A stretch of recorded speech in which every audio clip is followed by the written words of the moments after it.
All right, everyone. Steve Metrics here of Db8 Sports with your boy. DJ Triggs. And we are here on the end of a week 4 of the NFL week. And how about it, DJ Triggs? We got some hot Miami Dolphin Tennessee action. How about that? I mean, I don't know if that's hot action. That's like hot garbage. It is. It really. That's no debate. That is no debate. Oh, there's definitely no debate on that. Yeah. I have no idea what we have there.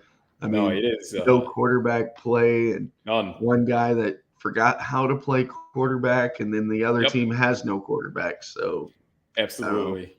Yeah, it's hot garbage, and I'm glad I was definitely one of those people to be bearish on the Miami Dolphins from the get-go on this season. I know Tua definitely makes a difference, but I just look at this team and they're just so gimmicky. They are so gimmicky on how they operate. They have no tight end play to begin with, and other than that, I mean, they got running backs, but they seem to go down every left and right when they hit a tough matchup. I mean, I don't know, man. I just don't get this system. It is all kind of run and gun kind of football, and it just is not like 17-week NFL football from what Miami does. I just don't get what they're doing. Yeah, our boy Mike Gesicki he's doing things out in Cincinnati. So they definitely have no. It's like every tight end they had just kept moving on. Yep, absolutely. Yeah, the guys that are there had to leave. I even know the one we like that was kind of up and coming. Elijah, I forgot his last name exactly, but he's moved on to the Arizona Cardinals. I know he had a touchdown a week ago or so. So that's kind of cool to see that. But yeah, I mean, I don't know. There's some real gimmicky stuff going on with Miami. I know they're interested in Bryce Young. We'll see how that plays out. But that was my idea to go get Bryce Young. Absolutely. No, it's a top-notch idea. Really, I think the best route for them to go. But if they're not playing with Tyler Huntley, I don't ever see Miami being good right now. Yeah, no idea. I don't know why you go from Pro Bowl to like no one wants you and you're on a practice squad and basically get picked up for free. Like I somehow like I went off today on a tangent with someone about football. They blamed, like our Packers loss on a kicker, and I'm like, you were down 28-0. Yeah, you got other things going on. The kicker missed twice, but whatever. Like, and then I sit there and I say things like, well, like, who's picking these guys? All right, if we're going to blame it on a kicker, right? Like, the scouting team, they failed on Bryce Young because Andy Dalton literally walked in and every receiver on that team is now fantasy relevant. Yep. Xavier Legette, Deontay Johnson. Like, these are dudes. Last year it was Adam Thielen. Like, these are dudes. And then, like, Miami, they couldn't get the backup right. They couldn't get the third string right. They could barely get the first string right. Right. Well, okay. And then you go to Indianapolis with Richardson. He's supposed to be everybody's guy. Like, nope. Joe Flacco was good. Exactly. I don't know. Just yeah, you're right. All this definitely does come down to scouting, and it does come down to how these players are being projected and put together. Like the whole Bryce Young thing in Alabama, garbage.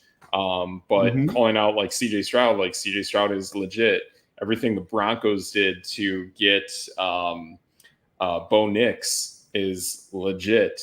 I mean, I can tell you this, like my read coming into this season, based on what I know from last year's college season, I knew that Jaden Daniels and Bo Nix were the two best quarterbacks in college football last season.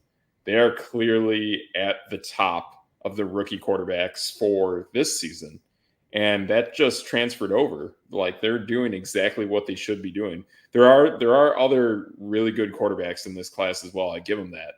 But I had no doubt in Bo Nix and Jaden Daniels, and that has been spot on to date. Bo Nix has had tough matchups, but he's a heck of a player. Right. And that's just that tangent that I went on is just like, man, even the Deshaun Watson thing, like Joe Flacco basically came in and turned them into a playoff team, and Watson looks like he forgot how to play football. So, like Joe Flacco should not be out battling like two athletic, semi-young quarterbacks and being like, look, these teams aren't bad. It's just these quarterbacks are bad. And I'm Joe Flacco. I'm 70 years old, but I'm still tossing touchdowns. Like, what is going on? Yeah, that is definitely what's going on there. I mean, I'll be honest. I think there's more consistency, and I think they have better odds of making the postseason with Joe Flacco now than they do with Anthony Richardson. Richardson is just not a quality quarterback. I was even hearing reports before he got hurt this week. They were talking about benching him. I was hearing that. So, and not only that, like, unless you're Alec Pierce, the other three wide receivers can't be counted on. Like, remember, I mean, Michael Pittman actually became a dude this week. Where, I mean, he's a number one and just fell off the face of the planet. Maybe you can get some value back. You can maybe trade up and get him while he's low for like nothing. Maybe. Yeah, that's probably. But the thing is, too, do you want to move off of a guy that you believe in and a guy who's producing? That's where we're getting. Yeah, I mean, trades right now are tough. Trades right now are really tough to pull off.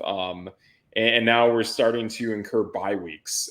We have back-to-back massive bye weeks coming up this upcoming week and the week after. So this is where trade value gets funky. I think we start to see more trade value incur once we start passing some of these big bye weeks. Depending when your fantasy trade deadline hits, you definitely got to start taking into account these bye weeks that have already occurred. And if you trade for those players, you're going to have them the rest of the season. So that's like Eagles, Detroit, Tennessee, Rams. Those are some of your early team bye weeks that you can be heads up on and try to hawk those players in trades once we pass their bye weeks. I think those players can play out. Even some of those Rams guys, like maybe a Tutu Atwell, he could be a really nice free agent pickup that you flip in a couple of weeks. Yeah, that's not a bad idea. I know I was really into Tyler Johnson, and it was like, missed on that one. But bummer. You never know. Yeah, well, and that's the thing is true. There's still more games to be played. They may have had a tough stretch. I know they had some divisional games. It could still pay out. I would still be bullish on a majority of that Rams offense, even though guys like Puka and Cooper Kupp aren't out there. Matt Stafford is still slinging the rock. I mean, is he though? Like, I don't. You're right. Like, I got to watch some Rams games and report back. I mean, I'll give you a heads up. So I was thinking about doing a new segment this week, and Matthew Stafford is definitely in that segment of guys that I'm just completely done with. Like, Matthew Stafford, just like, is he just done? Like, is he even the same guy anymore? I mean, week one, right? He threw for 317 and a touchdown. Sure. And you're like, okay. And it was against Detroit, who everyone is like, oh, Detroit's going to the Super Bowl. They're amazing. I'm not one of those. Not here. Not me either. Not on this show. No. And he had 14 fantasy points, but you're like 300 yards, a touchdown. Okay. Maybe, he gets cooking. Yeah. He goes to Arizona, puts up 200 yards. They shot him down. No touchdowns and a fumble. 6 points. 6. Yeah, you can't rock with that, man. The other, I mean, that's the thing too, is I remember the draft. I remember seeing Matt Stafford down there on the list. And I know people were more about him, but man, I was still more bullish on guys like Baker Mayfield, Geno Smith, even Sam Darnold. at some point you have to believe in the youth and you have to believe in the surrounding weapons. And I don't know, Matt Stafford's two best guys, like one guy we knew was already hurt, and then the other guy became hurt because he's like 30 something. So like it is what it is. This past week against Chicago, the dude got 4 fantasy points. Oh man, that's bad. Yeah, he's done. Print the He toe is tag. ranked 25th in fantasy quarterbacks. I'm just gonna hit the button. Watch this. Boop. Okay. Dunzo. Get him out of there. Get him out of there. Get out of there. He's got to go. And like that's the thing too, is like guys like him. I got 2 other names for you. One of which I saw this past weekend. I'm gonna have to see more, but man, I'm glad I didn't draft Trevor Lawrence. He was a guy I was bullish on the past few seasons, but Trevor Lawrence has fallen off a cliff. And then the guy who I saw firsthand this week, Deshaun Watson. A friend pointed this out to me in one of the earlier games in the season, probably week 1 or week 2. He said that the passion to play is gone from that guy's eyes. That guy is playing for a paycheck. That's it. Cleveland sucks. They are just complete garbage. I mean, I'm hearing talks that you're hearing trade rumors with Amari Cooper. Cooper started with us with the Raiders. I never thought he was that good. He never really developed. He eventually had some big games with Dallas, I want to say. But other than that, like Cooper has had several seasons of drop issues, and he just doesn't have that alpha mentality. So he's a player that I've been glad that we moved off on, and it had to happen. Okay. I mean, I'm not even against that. Not against that at all. But I mean, I want to add both of those guys. Yep. Totally fine with it. Get them off the list. I wasn't even thinking about them. But how about this? How about this guy? You know, everyone thinks he's amazing. He is the 29th ranked quarterback in fantasy right now. Oh, let's see. He has yet to score more than 12 points. Is this Justin Herbert? Get him out of here. Interesting. And get out. I don't know if I told you this. He was a guy that I was looking at starting my I actually day 1 when I was planning my fantasy football puzzle and building my cheat sheet, he was the first player that I started building around. I was building around the combo of Herbert and Ladd McConkey, and when the plantar fasciitis showed up and knowing the rest of the team on offense got stripped, I was like, man, I gotta walk away from this. I don't know what's going on here. I mean, I am seeing better things going on with Quentin Johnston, but that guy's pretty much balling out like a outside tight end, to be honest. An outside tight end. I love it. It is. Yeah.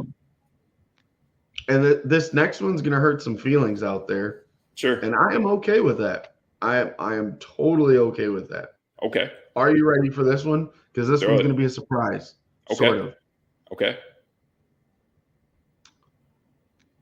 And I don't care what he did 2 weeks ago. Doesn't matter. Week 3. Get him out of here. Caleb Williams. I was wondering about that name. Yeah. Get out of here. I like his play, but man, that offensive line is horrendous. He's got a lot of growing up to do. He's got more work to do. I believe he'll get there, but he's just not there yet, man. Like I said, I never thought he would be the best rookie quarterback in this draft. I firmly thought it was Jaden Daniels and then Bo Nix. And to be honest, thus far we're correct. So it is what it is. I mean, barring injury, I hope they both stay healthy. Bo Nix has a tough schedule, and to be honest, the guy's balling out, and he's going to go toe to toe with my defense this week up in Mile High. But to be honest, like Bo Nix is playing as good as you can ask against that juggernaut of a schedule that he's playing against. You know, I liked Bo Nix in our draft. I waited all the way to the end to get him. You did. I love it, man. That's bait right there. I had to grab Sam Darnold because that dude's just on fire, but still. Yes. But back to Caleb Williams, though. The dude had 7 fantasy points the first 2 weeks. Then he had that explosive game against Indy. But once the Packers exposed Indy, we kind of figured out they're not that good. And so did the rest of the league. And the Rams are pretty bad. Like they're a bad football team. I never had them in the top 2 of that division, and everyone He had else did. Even people, 150 yards and a tud. And it's yeah, like, we thought this guy was going to be running all over the building. He was going to be Justin Fields, but way, way better and all this yeah, nonsense. Oh, he's got a cannon. The guy can't even hit anybody 20 yards away. Like, no, I'm good. He has Rome yeah. Odunze, Keenan Allen, and DJ DJ Moore. Moore There is, and Cole and Kmet Cole has been Kmet. going off. Yeah, This guy has no excuse to be bad. yeah. There's None. even Gerald Everett on that team. I mean, I would think probably he's got. I mean, his pockets collapse. I think he's got that going on. It's just not happening. The run game there is miserable. But honestly, like I thought he was getting overdrafted, man. I thought his value was way too high, and way too expensive. I mean, I think he was a guy in 10-team drafts, probably going in like what, maybe round 8, something around there. I just think he's too expensive. He's got good talent around him, but you still got to see that offensive line give him the time he needs to make plays. Plus, he's a rookie quarterback, so to me, it's just it's going to take time. And why do that when I could have a guy like even Jaden Daniels, who was close to him, who has these weapons, and just has a change of culture with the whole Cliff Kingsbury coming to Washington and that kind of stuff. And they had a good offensive line last season as well with Sam Howell slinging the rock. I mean, we're talking about guys that, like, the dude he's basically unplayable. He's ranked 27th in fantasy quarterbacks. Yeah. I mean, you could have got guys like Aaron Rodgers. You could have got Daniel Jones. You could have got Geno Smith. You could have even went and got Gardner Minshew, and you would still be doing better. Like, yeah, that guy could just. I mean, Sam Darnold, we already named. Like, we were high on Sam Darnold, though. Yeah, we were, and it's like, just get out of here. Exactly. That's my new thing. You put the thumb there and you just toss them. Exactly. Yeah. I used to be an umpire back in the day. I've done that. Yeah. You probably were. Come out of here. Yeah, that too, man. That's no debate. I've been there, man. I've been there. I get spicy on quarterbacks, but yeah, Caleb Williams is like way past horrible. I mean, I want to say I'm done with Anthony Richardson, but I gave you 2 of my spots to throw Trevor Lawrence and an old boy Deshaun out of Watson. there. Yeah, Deshaun Watson. But like, at least Anthony Richardson has a excuse that he's hurt and he's coming off of an injury from last year. But Caleb Williams was just anointed as the greatest thing since sliced bread. All Bears fans are going ballistic. Like, oh, he's great. I love this guy. Absolutely. No, I'm good. You've got all those weapons.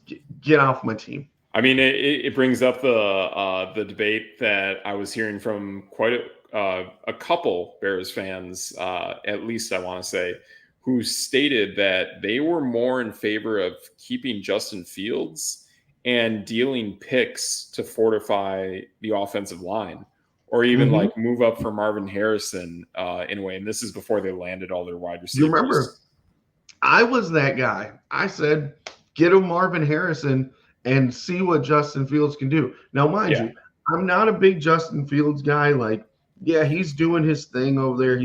But it's a system. It's like perfect for him with Arthur Smith. Yep.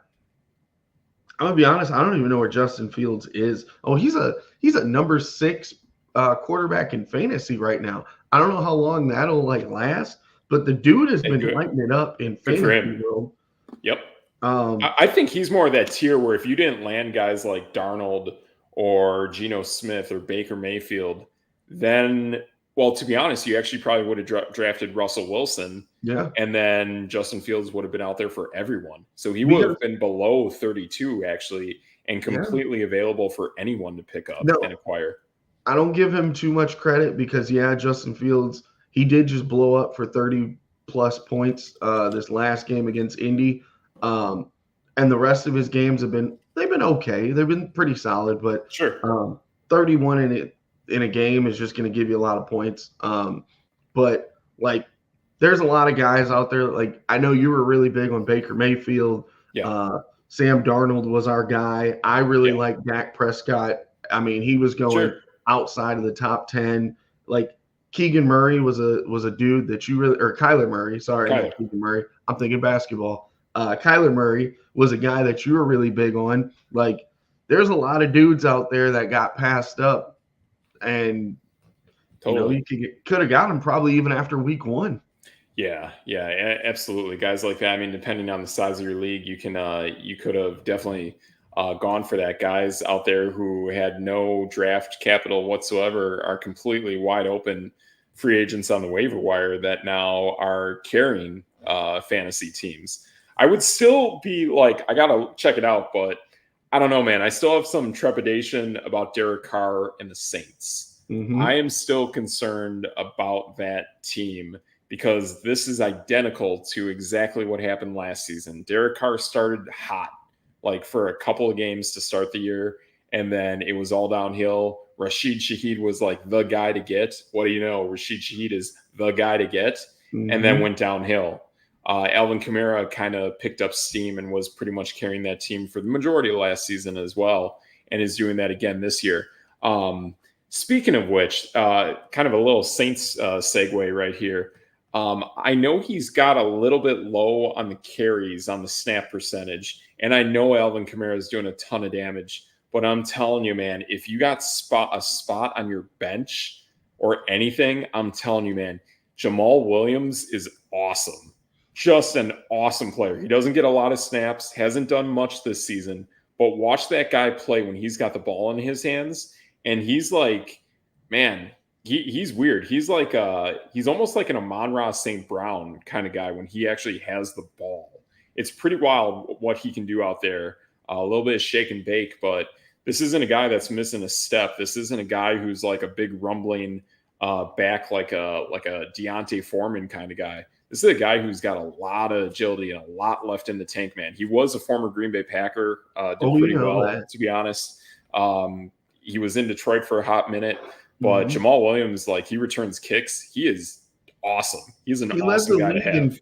Touchdowns one year. I mean, that's pretty phenomenal. He's a top 50 back in fantasy right now. Yes. So, I mean, if you do got a spot, why not just throw it out on him and see what happens? And if I had Alvin Kamara in a bench spot, I would be terrified not to have Jamal Williams. Like, that's no debate. Yeah, Alvin Kamara's on like I don't even know. That guy's ridiculous. Yes. Yep. Yeah, I've always viewed the guy as a top 5 back, to be honest. I've just been kind of not spot on with how much equity I wanted to put into the guy. And that's my fault. But I've always liked him coming out of Tennessee. What I saw with him in the Senior Bowl and seeing in his first preseason with the Saints, man, that guy's just been amazing ever since. I've always been impressed with Alvin Kamara. Yeah, he's a guy. He's definitely a dude that you're like, whoa, that is a different running back that's worth keeping right there. Yes. Yep. It's like if Christian McCaffrey was mixed with Marshawn Lynch. That's pretty much it. Just bang. Power and finesse. Hey, what if we skip to let's hear your waiver wire pickups this week, since we missed you last week. I know. Yeah. Give you an extra time or two. I know. Last week we had a little bit of business going on in the real world, but to be honest, like it's kind of interesting how the waiver wire is going for guys that are available out there. I mean, we know there's basically a handful of Kansas City Chief running backs you can roll the dice with. I'm not one of those guys, but I mean, I saw it firsthand. It's not one of those guys that you can be like, oh man, he had a bomb week. Now he's a bona fide starter. He's the guy. Just be careful about a guy like Justice Hill. Like, I think he's a good pickup, but you have to realize this guy is flat out a tailback, right? So he is not truly a running back. Justice Hill is a tailback, and he's only had production as a tailback in basically 2 of the 4 weeks that we've played thus far. So he had a monster week this past week. Obviously, Derrick Henry got to do whatever. And to me, this is pure scheme against Buffalo, a team that is probably reeling against pass-catching running backs. So I like Justice Hill for that, and he did that in week 1 as well. But you have to understand this guy is a tailback. He is not Derrick Henry. He is not out there to pound the rock or do anything. He'll relieve Henry for a play or two, but this is a guy who snap percentage from week 1 through week 4 has been decreasing, and it'll probably uptick again. But he's a guy that is good to get for a matchup that you think the opposing team is weak against running backs flanking out of the backfield. So I think he's a good pickup, but he's not really a guy that you're going to be like, yeah, now he's out there on the waiver wire. Now he can start for my team. That's not how Justice Hill works. Watch a Ravens game and you'll understand. Lamar Jackson doesn't throw to wide receivers. Like, people want to call him MVP, this and that. He's not. He will throw to running backs, a few tight ends, and Zay Flowers. That's it. The rest of their scheme is all run. It's all run based. It's all Derrick Henry, Lamar Jackson, really good offensive line play. And to be honest, this week against Buffalo, it showed. So that's how Justice Hill works. That's how the Ravens work. You got that. Another back that is kind of out there that I think is one you got to get it. And I pointed this out there is Trey Sermon. Be a little heads up. Jonathan Taylor got a little bit of an injury this past week, yesterday against Pittsburgh. Trey Sermon is a guy that you probably want to have. He's a good back. He's followed Shane Steichen from Philly to Indy. He's a guy that can play. He hasn't had very many reps at all, but it's kind of tough out there on the waiver wire these days. So he's one out there. And then again, too, I think the number one guy that I love that is available pretty much in every league, has had great production, has had an uptick in production, especially with no Puka Nacua, no Cooper Kupp. And he's just a speed demon all over the field, is Tutu Atwell. Tutu's awesome. He's a guy who he's getting a handful of targets a game. And not only that, San Francisco, he was out there for 3/4 of all offensive Rams plays. This past week against Chicago, he was out there for 90% of all plays. This guy is a starter. This guy is out there on the field. You give him one go route and one deep pass, he catches it. That's like 12 points at least there for your fantasy team. So Tutu Atwell, to me, is probably the number one free agent pickup that I love to go with this week. So I don't know. It's kind of a mixed bag, but that's kind of the main guys that I'm looking at right now that I'm like, hey, if I can get one to secure my bench or a guy to plug and play and who's just a flat-out starter. I know people did that with Darnell Mooney this week. Tutu Atwell, I think, is probably the best wide receiver that's available in every fantasy league now. Nice. That's no debate. What I did there. Exactly. Keep an eye on Tank Bigsby, too. He's a guy that Travis Etienne does his thing, but we got a couple of weeks where with very little snap percentage, the guys had in week 1 and week 4 has had basically 10 fantasy points in both those weeks. So keep an eye out on Tank as well. He's a good runner, too. I like watching him. Yeah. Downhill, puts the shoulder in. Yep. Gives you a boom when you need one. Absolutely. Nice. So, yeah, those are the guys I'm seeing out there. Another guy got ruled out. Just kind of keep an eye out. Austin Eckler. I heard this today. So I think it's happened over the last 40 to 50. It's either the last 40 or the last 50 years. The Washington Commanders are on a scoring hot streak that has never been seen in that time frame. This is even more potent than like Kurt Warner's like Greatest Show on Turf. And they have scored for, I think it's like 14 or 15 straight drives. Wow. Yeah. That's so if you have Jay, like I'm running on my team, I have CJ Stroud and I have Kaimi Fairbairn. If you had Jaden Daniels and the Washington kicker, and we know there was a week or two ago where that Washington kicker just went nuts. If you have both those guys together, that I don't know. I really think someone probably has that and probably could be 4-0 in their league, man. Like that Jaden Daniels Washington kicker combo, that's something. You're putting some things in my brain there. I I might go to the waiver wire and look for a kicker. Absolutely. Yeah, Washington, like, man, they're just scoring every single time. I mean, I think right now in the NFL, that's probably the best offense in the NFL. Isn't that crazy? No one, not a single soul in the world. I mean, you talked about Jaden Daniels and you talked about, maybe them winning the division. It wouldn't be out of crazy or Yeah. out of the world and crazy, I should say. I have But them at like, least wild card. no one believed this team was going to just explode the way they have, where it's like, Yeah.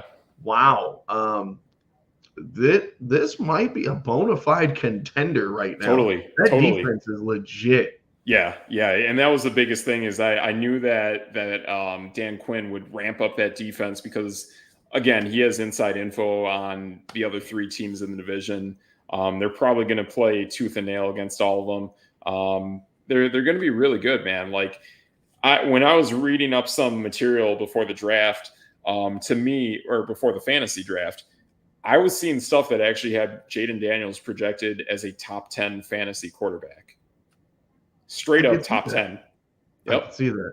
Yeah. And knowing what I knew from college and knowing that honestly, this is a team that actually has a lot of weapons on offense, and a new coach and a new offensive coordinator, like everything wrapped up real nicely for this team.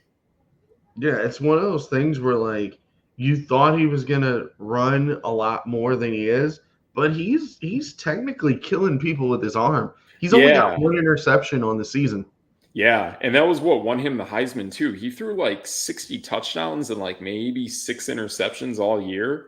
Yeah. He's basically going on a I don't know, kind of like a victory tour of what he did in college. He's basically doing that. I do honestly like I didn't know the guy was as potent as a runner as he is. Everything I've seen with him has always been with his arm. His arm is just monstrous. Yeah, I'm just looking up some stats here just now. Like the first week he ran 16 times, then it was 10, then it Yeah. was 12. This past week was 8. Yep. And I mean, it was 8, but they literally just annihilated the Cardinals. Yeah. Yeah. And that's definitely a revenge game for Cliff Kingsbury. He's actually still currently under payroll by the Arizona Cardinals. So that is a Yeah. cool revenge factor right there. But yeah, one last thing too about Daniels and another quarterback that he reminds me of who was great in college. He's currently a backup, has no fantasy production whatsoever. But be careful the day when Michael Penix becomes the quarterback of the Falcons. Penix and Jaden Daniels throw a very similar football. They really do. It's beautiful, a little bit different. I think Penix is left-handed, I want to say. But man, like Penix and Jaden Daniels, like they throw like perfect spiral footballs, like 50 yards downfield. Like it's pretty crazy how good those guys are.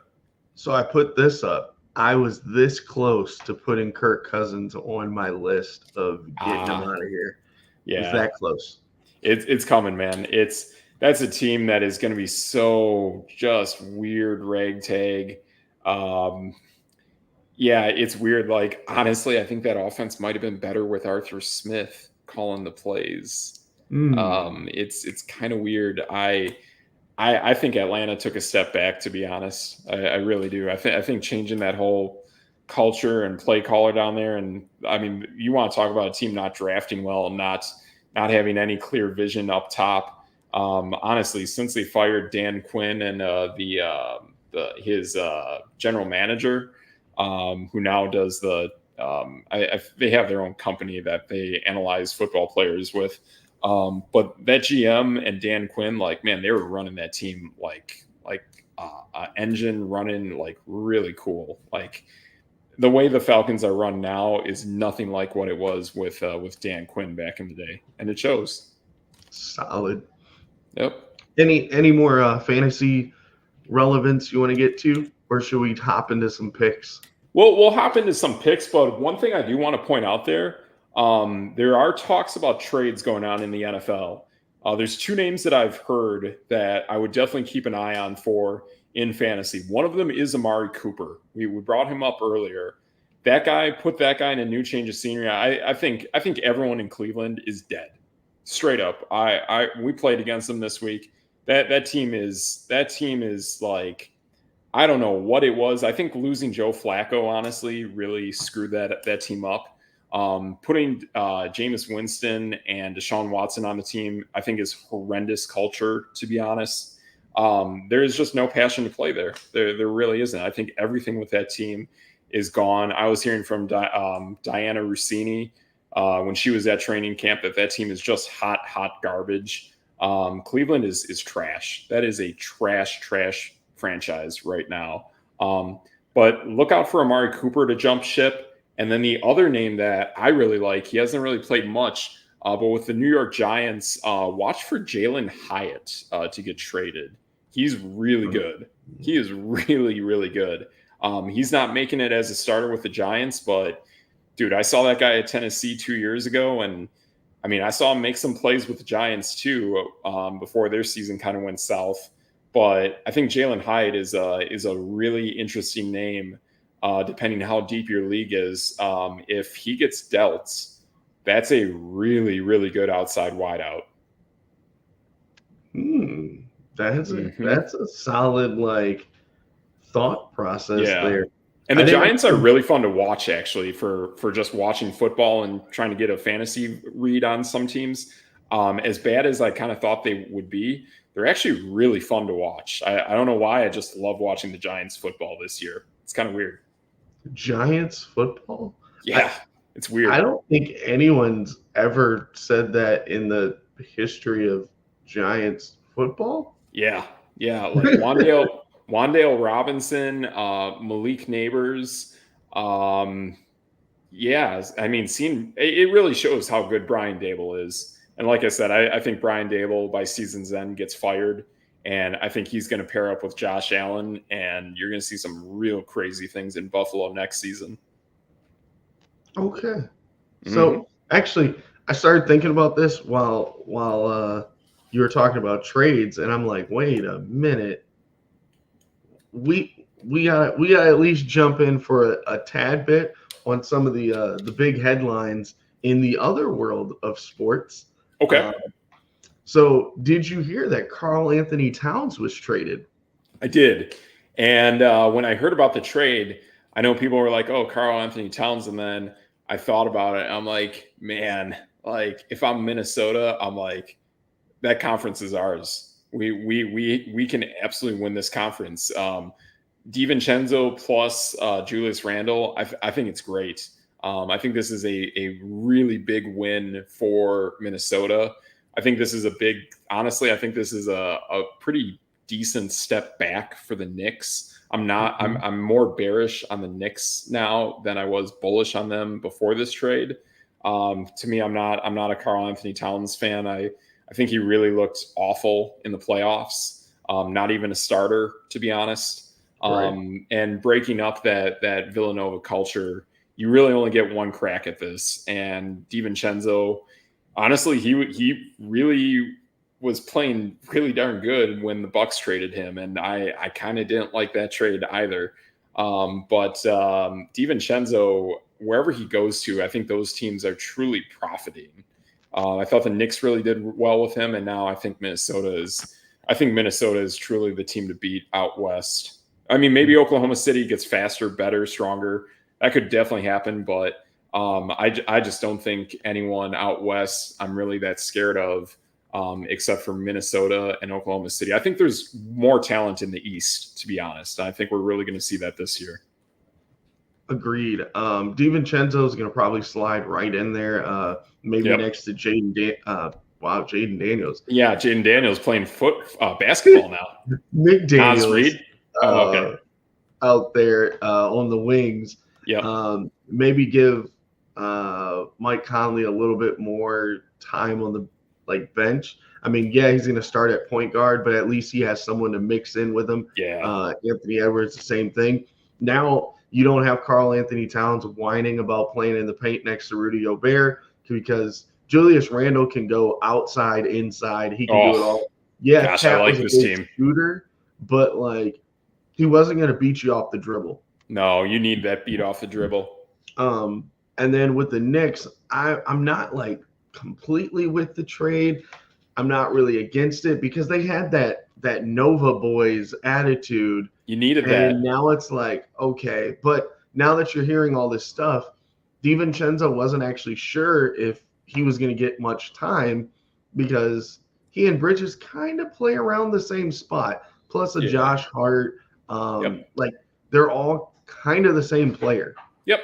Yeah, that's true. Um, It's true. yeah, I just think there's so much speed coming to the East that, man, you really gotta be able to move the pace of play. And some of these teams that were a little beat up at the end of the season, they're going to be slinging it. Milwaukee will be kind of back in the mix, but then Orlando's out there, Cleveland is out there, and then to me, I think the team that is going to be just scary that no one is going to really see coming. I think Philadelphia is really the beast in the East. they might be the favorite right now. Uh-huh. I The don't really kid the like kid it. from the kid I'm, from Duke is nuts. What he's been I'm doing from March Madness to Summer League, that kid is special, man. That's basically like a Kyrie Irving prototype that they now have in Philadelphia. I think he's really special. Plus Tyree Maxey, like this team is really cool. Speaking of, I really like Rob Dillingham out in Minnesota, Okay, but on a different playing field altogether, yeah, the WNBA playoffs have basically we're like halfway through them yeah, because the first round is only 3 games. Yeah, we yeah, know Caitlin Clark got swept in XYZ, yeah, but right now we're in the semifinals, yep. and we got the Liberty and the Aces, which is literally your WNBA like finals That's your rematch finals. Yeah, all over again. yeah, And the yep. Liberty have literally owned the Aces all season, and they went right to town and beat them again. Um, and then your team that you were kind of rooting for all season, Connecticut, has just They're a juggernaut. they've made it look easy. Like, Yeah, ever since I've seen them from that first game against Caitlin Clark and company, I'm like, dang, Connecticut's awesome. I mean, it's to the point where like I would actually really like to get out to Connecticut, see a game. Not only that, like they play in the casino. Like it's cool. Like Connecticut's in the Mohegan Sun casino. But they built an awesome roster. That team is really good. no, yeah, they did struggle a little bit with the Minnesota Lynx, which they're a Sure. really good team. Yeah, Minnesota's Um, pretty good too. but I'm just thinking we're gonna get New York and Connecticut, and That's we're cool. gonna see what happens. Yeah. Which is weird because Minnesota's the 2 seed and Connecticut's the 3. But yeah, Yeah, that's the fair. WNBA playoffs have been pretty fun. You had Yep. the Dream out there, which no one actually thought they would win. Basically, everyone in the first round got swept Yeah. because you didn't think Phoenix was that good. Tarazi's a little old now, Yeah, and she's done. I think she's retiring. Seattle. Yeah, I think so too. Seattle is Yeah. just kind of like treading water. The Dream I think they'll treaded be really water. good. Like I think Seattle next season is going to be really good, Right. to be I think honest. when they grow a little bit. Yeah. But then some of those injuries that happened to Chicago and LA might get them to sneak in there too. Oh yeah, absolutely. A And quick question because I heard this. On sports news like yesterday or no, actually it was CBS 60 Minutes did an entire special on the WNBA and it's awesome. If you get a nice. chance, check out CBS 60 Minutes WNBA. There's a good amount of Caitlin Clark, a good amount of the commissioner of the W. It's awesome. But the big thing that I heard in that was cool. I don't know if you know when these are going to launch, but I know, like we've been saying this for years with the NFL, that it's going to happen. The W is going to bring 4 teams at once in Toronto. expansion. Yeah, Yeah. Toronto is one of them. That's the team fronted by Drake. Yep. Who are the other 3? I know Golden State is one, Yep. Let's check. and I then I actually don't don't know know the the other other one. The two. other two. Yeah. But I have heard that all 4 of those teams, I believe they're going to launch simultaneously. I mean, you want to stay at an even number, so you don't want something weird. I mean, you'll probably figure it out if they have to do that, but I think they're going to bring in 4 teams at once. Okay, so I see 3 right now. Oh, okay. Portland, Oh, that's the Golden one. State, and Toronto. Okay. They'll have them up to 15. That's 2026. Okay. Um, Yeah, if they get to 16, they're on a real good track. yeah, because it's gonna be the Valkyries. Oh, that's a cool name. Yeah. Golden State is Valkyries. That's pretty cool. They're talking about their expansion draft and they're setting the rules. They're 2025. Okay. Yeah, I don't know who that 4th team is. 6 protected player. Oh, that expansion draft is happening December 6th, actually. Oh, that's quick. Yeah, that's pretty quick, actually. Investors are seeking to bring a team to Jacksonville. Okay. That would be your 4th one. That's an interesting city. So is Jacksonville like the University of Florida, or like what college is in Jacksonville? Because that's a college town from what I've heard. Yeah, I don't know. That's a good question. Yeah. Interesting. Yeah, that would be the first WNBA team that I can think of that's in a city that does not have an NBA team. Connecticut is one as well. But yeah, on last note, just going to touch on the MLB playoffs because the Brewers are rocking and rolling. Absolutely, we got the Mets and the Braves in, so the Brewers are going to play the Mets in the first round, which is pretty cool. The Mets are kind of plummeting, so exciting. Yep.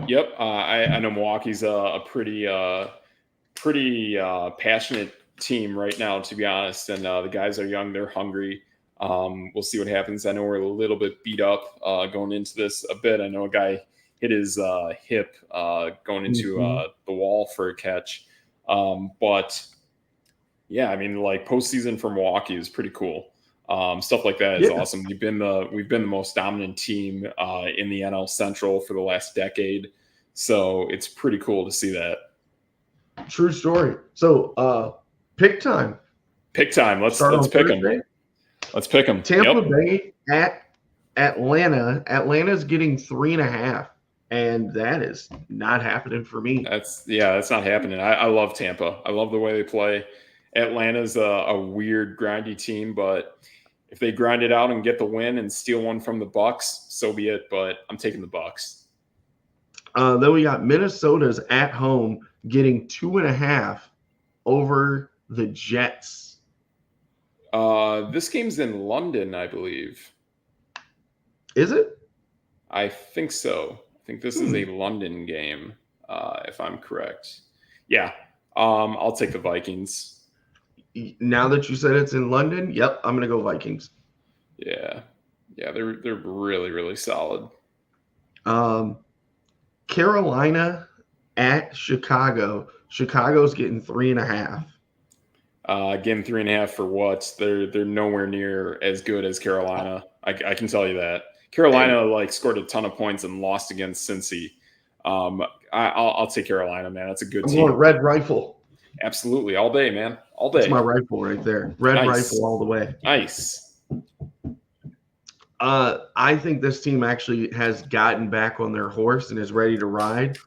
And I'm not talking Russell Wilson. I promise. Baltimore is favored 2.5 at Cincinnati.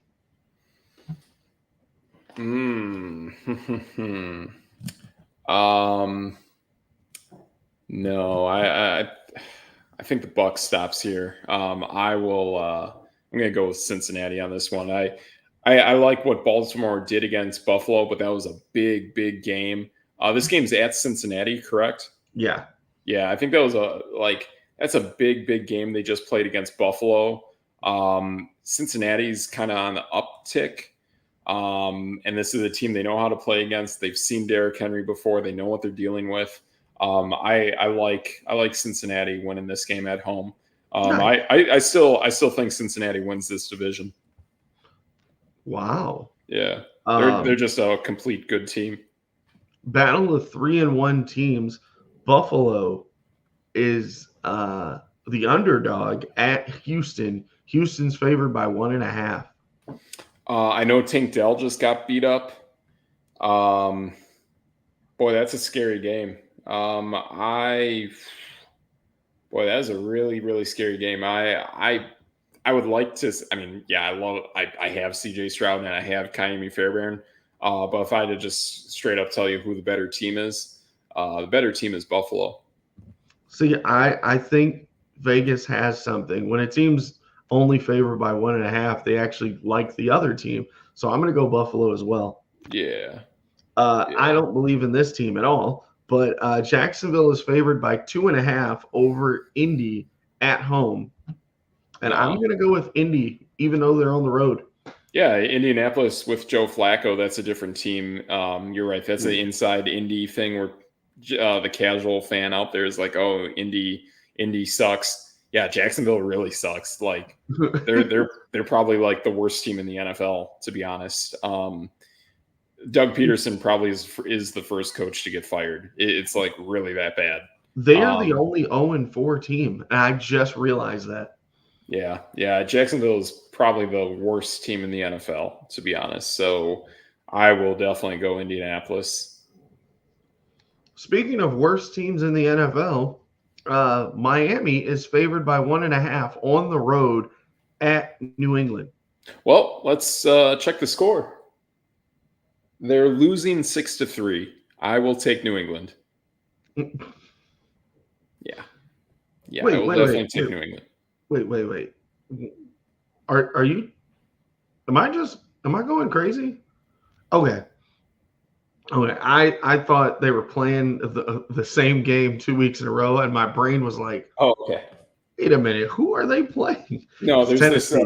There's this Thursday night football game that they decided to play tonight between the Titans and Dolphins, and it is trash. And the Dolphins are trash. The Patriots are clearly a better team right now than the Dolphins. I'm going to go with you and say the Patriots. Yep. I know where we're both going on this one. Washington's favored by 3.5 at home against Cleveland. Oh my gosh, 3.5. Gosh, I think I might even take them if they're favored by like 30. I might even take the spread. It's that lopsided.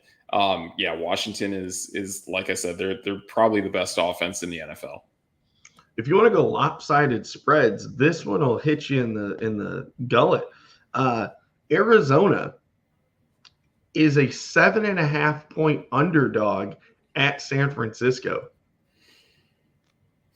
7.5 dog at San Francisco. Okay, I would definitely take the points, the spread on that. Same. I would definitely take Arizona on the points. Do they win it? I don't know. San Francisco is playing some really good ball right now, so I would see this game being tight. Maybe Arizona wins it, but they're not losing by 7.5. Yeah, I don't think so either. I'm with you there. One quick. San Francisco. Yeah, one real quick. Back to Washington. This is where NFL Sunday Ticket or NFL Plus is worth it. There is not a single Washington primetime game this season. So you're going to have to watch Washington on replay or watch them during the day. That's no debate. Boom. Yep. Your boys, the Raiders, are 2.5 point underdogs at Denver. And I don't know why. Yeah, we ain't dogs. We own that team, and we will own that team this week. And probably the player I'm most concerned with doesn't play on that football team anymore. And we actually just played against him, and he kind of torched us. And that's Jerry Jeudy. So there's no Jerry Jeudy. I'll take us and the points. I'm with you. Yep. This one is kind of surprising, to be honest. The Giants are 5.5 point underdogs at the undefeated Seahawks. Boy, at the undefeated Seahawks, that's a weird game. I would, like I said, I've watched this team play. They're actually playing pretty good football. I would take the Seahawks, but if I had to bet just the points, I would take the Giants. Yeah, right. I'm gonna go Giants just because 6 is kind of a lot. Yeah. If you're playing with the points, definitely take the Giants. And real quick, there was something I saw too with because I look at the slot matchups of some of these teams, and let me see, is Seattle still one of the worst in the NFL against the slot? Maybe they're not. Okay, I guess they are not, but let me double check total. And we're moving down this list. Dang. Holy smokes. Seattle has straight up one of the best. Okay. I'll scrap everything I just said. I'll take Seattle plus the points. They have, they have, I mean, I don't know. It's kind of weird. We did point this out. We did think Tennessee was actually going to have one of the best secondaries in the NFL, and they actually are proving that tonight as well. But Seattle ranks as the third best secondary in the NFL against wideouts. Wow. And it's ironically your team, Denver, and Patrick Surtain and Denver, they have shut down Devontae Adams. They're probably not going to see him this week. But Surtain is an amazing corner, just like his father. So there's something said to that, and that's why I truly see Seattle winning the West. I feel pretty good about that.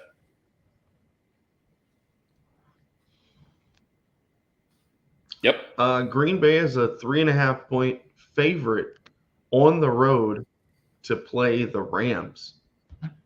Oh, 3.5. That is really underwhelming. The Rams are a really bad football team, like really bad. You want to take Green Bay plus the points. Green Bay money line, hit that all day. Absolutely.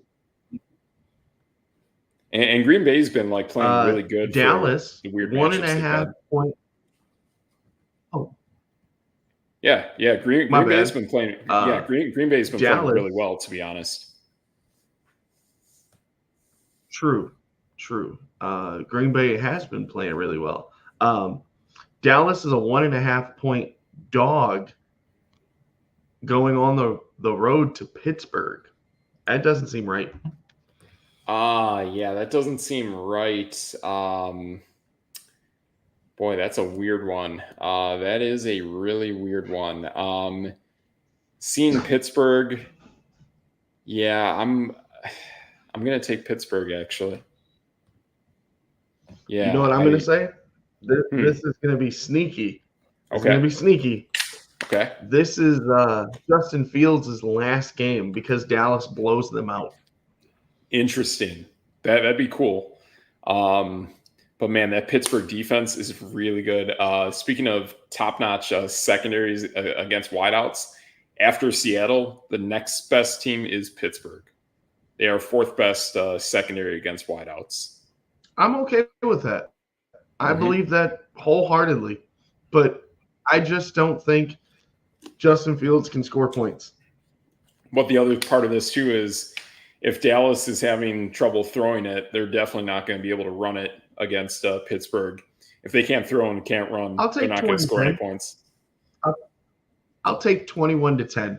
That's a lot of CeeDee Lamb, and I can tell you this is a team that averages 9.6 fantasy points against the slot.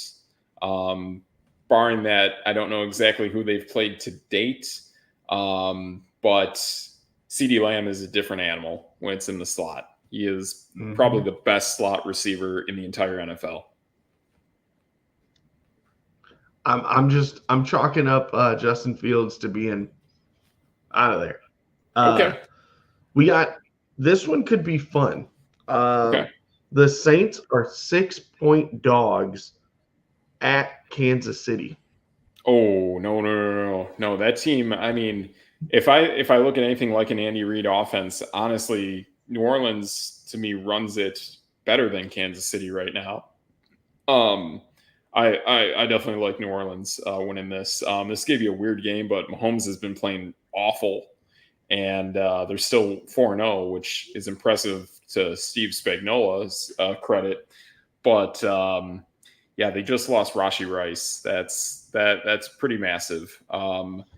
I think New Orleans is all around just a better team, and they have more weapons. Clint Kubiak's doing a great job calling that offense, and it's going to show this week. This is not the team Kansas City wants to see, for sure. I'm going to take New Orleans just because Kansas City has lost their number one wide receiver, their number one running back. Travis Kelce's been non-existent. Yeah, he's checked out. I think it finally catches up with him this week. Yeah, it does. Yeah, that's a really good team in New Orleans. I mean, I know they had some weird losses lately, but New Orleans is a really good football team. Their offense is special. Actually, when you watch it. That's the last game. That's our Monday night game. Wow, next week. That's our Monday night game. Oh, that's cool. That's a really fun game to watch next week Monday. Especially after you have to watch Pittsburgh and Dallas on Sunday Night Football. Okay. Yeah. I mean, that could be that's kind of a weird one, but that is a game that I am really excited for. Another tidbit, I don't know who this player is, but boy, I would keep an eye out there for whoever the fourth, we're really going four deep. Keep an eye out on the fourth running back on the depth chart of the Steelers, because all the top three guys got hurt. If you need a running back flat out in a pinch and you need to get some fantasy production, that fourth string running back for the Steelers is next guy up. All of them are hurt. Was that Cordero Patterson that got hurt? Yep, he got hurt. He got hurt right in the middle of the second quarter. He was on pace for a 100-yard day. And I know because he was my number one fantasy waiver pickup. Ah, nice. Yeah, and he's a heck of a player. Plus, he's Arthur Smith's guy. He followed Arthur Smith from Atlanta to Pittsburgh. That sucks. Yeah, it's kind of a bummer that he twisted his ankle, but yeah, next guy up. So if you need someone, just take a look at that Pittsburgh running back and see if you can get production out of him. Yeah, and that's no debate. That's no debate right there, guys. So there we go. We're back better than ever, and we will be back next week as well. We are kicking around possibly changing up our day of the week that we air. Got some schedule shifting going on out in the real world, but for now, you can count on us next week, Monday, and you'll see us same time, 7 o'clock, Facebook, Twitter, YouTube. So for myself, Steve Metrics, and over there, yo boy, DJ Triggs. And that's no debate.